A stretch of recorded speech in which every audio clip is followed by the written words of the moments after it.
This is Bedtime Stories, Grown-Up Edition, Feast or Famine, bonus episode 2. Now, while this is not erotica, this is real life, Grown-Up Edition. So we have to imagine that after the date that Q just pulled off, that he ended with the proposal of all proposals, things would most likely have gotten pretty hot and heavy, if you know what I mean. So I'm going to try to keep the language PG-13 and leave room for you to use your imagination. The passion between the newly engaged couple is building, and so is the tension. So what they're not doing is as much of an aphrodisiac as what they are doing.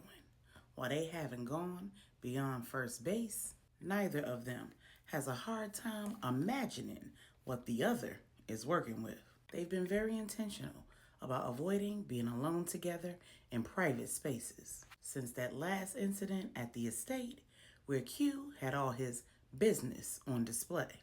They've both made a commitment with God, themselves, and one another to wait until after marriage to indulge in the fruits of their love. But holding out is beginning to feel insurmountable for the both of them. I mean, look at them.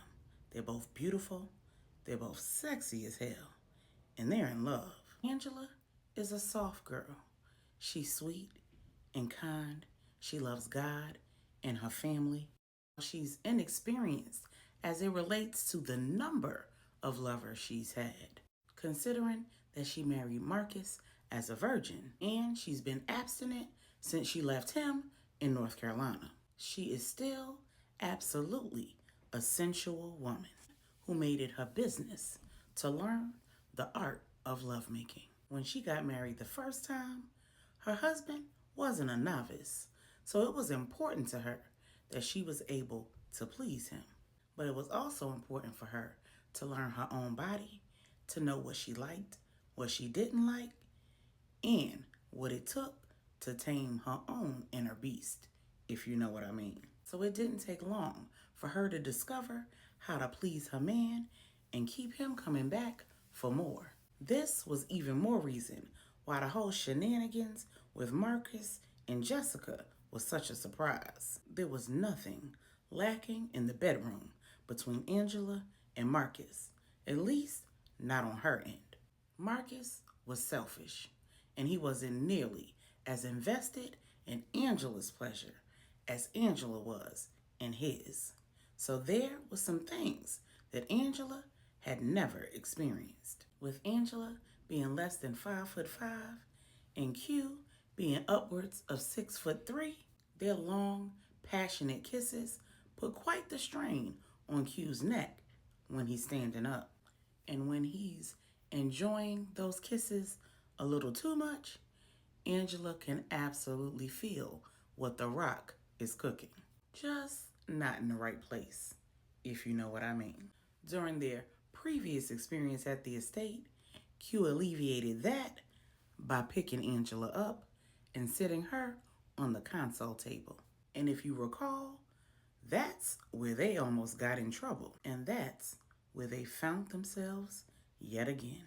Q has slid his large hands down Angela's back to her derriere and her thighs, lifted her up off the floor, and spontaneously her legs have wrapped around his waist.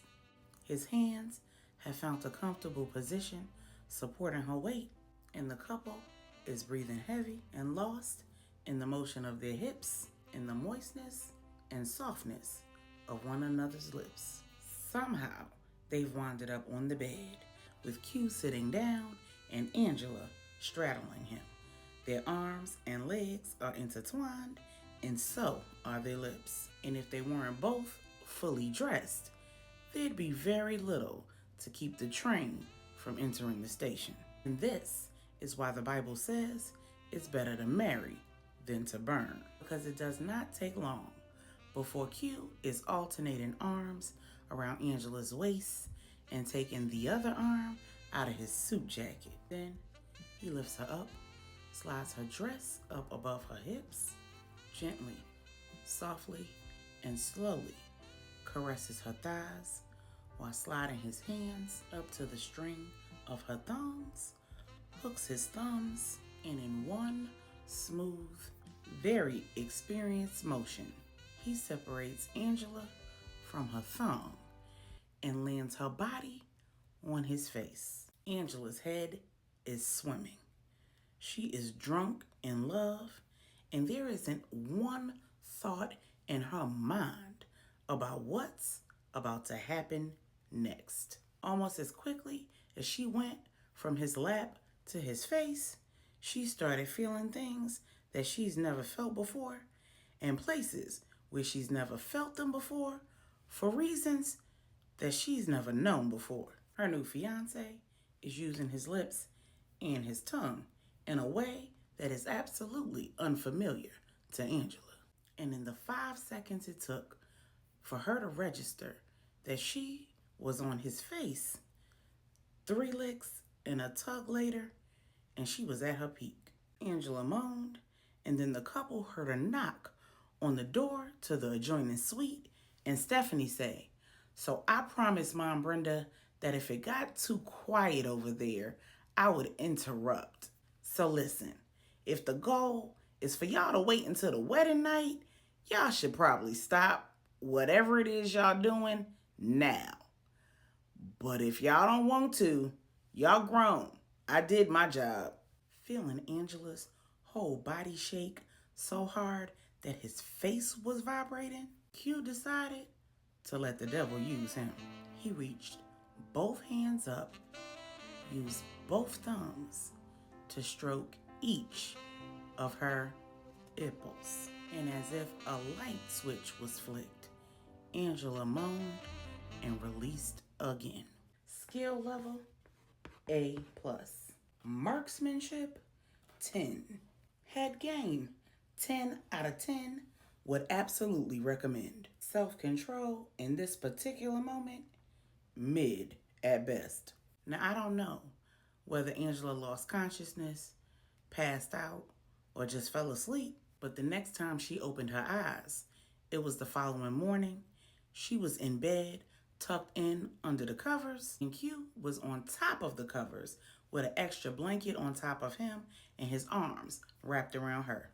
And Stephanie was standing over them both saying, "If y'all plan to catch this flight, I suggest y'all wake up."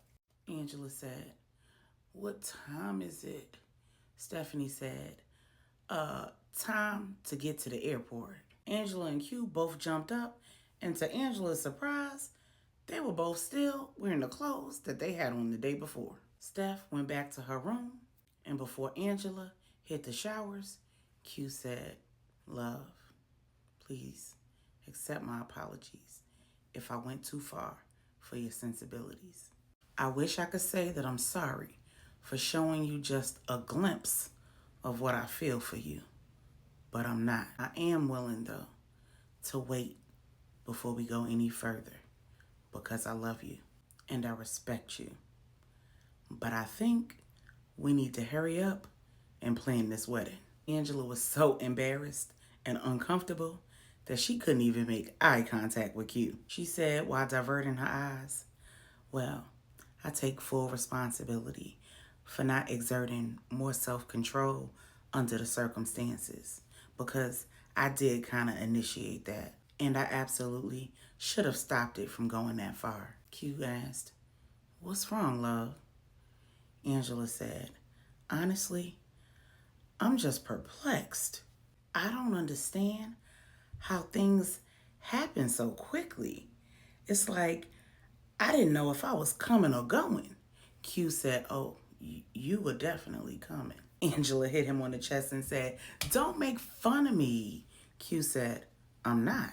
But I get the feeling that that was a first for you." Angela said, "Well, yes and no. I mean, I've climaxed before, but Never from that, never that quickly, and never that powerfully. He looked at Angela like he felt sorry for her. And then he said, well, love, you ain't seen nothing yet.